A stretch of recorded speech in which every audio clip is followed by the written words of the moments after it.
Tim, you have seen hundreds, maybe more, of auto dealerships over the course of your work at CATA and even over your career.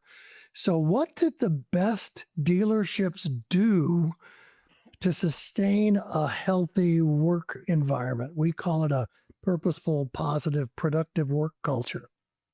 That's an excellent question, and it's such an important question, right?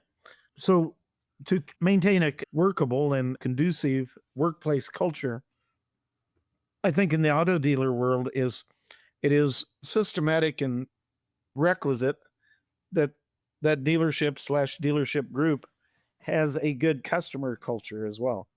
Hmm. And because they have to have something that will connect those employees on that staff that make up that corporate culture to the end product and that the end user, and that's the prospective buyer or service customer or parts customer in that dealership. And so I would say that the most successful dealers, and there are some that are extremely successful and also very popular with the public, are those that paid the most attention to the consumer and to the dealership staff. And they do that, it's all one fell swoop. It's not like, oh, we're going to go do that for the customers and we're going to go do that for the staff. It's all a part of the corporate culture within that dealership/group.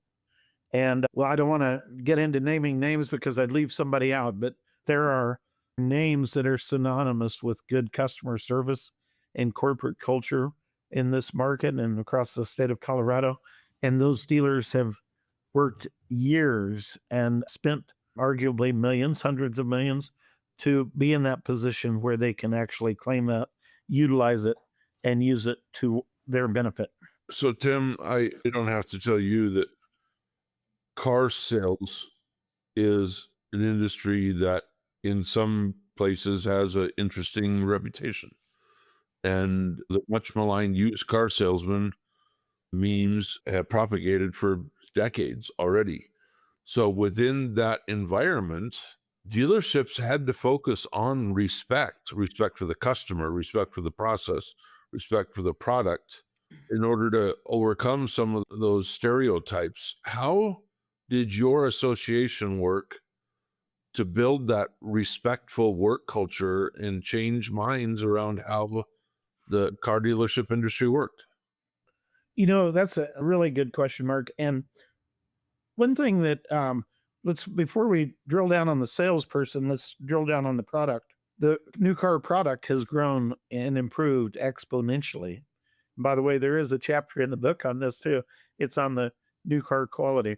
30 years ago, the expectation on a car was that you would buy a car today, and once it got to 100,000 miles, it would be deemed very little value to gift to a friend or relative or to trade in on your next new car.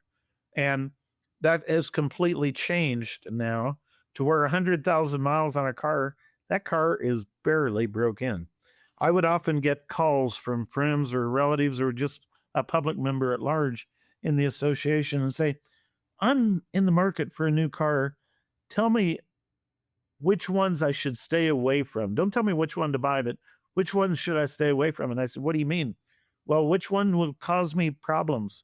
And I had to tell them a bad car would not make it in the new car market today. A bad car will not make it. So there is really, there's no car I can direct you away from. Maybe some are better than others, and maybe some have a reputation for being better than others.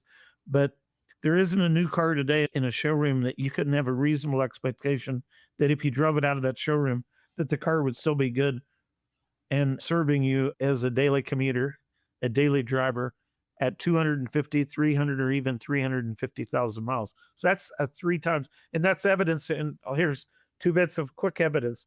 One is the average age of the fleet.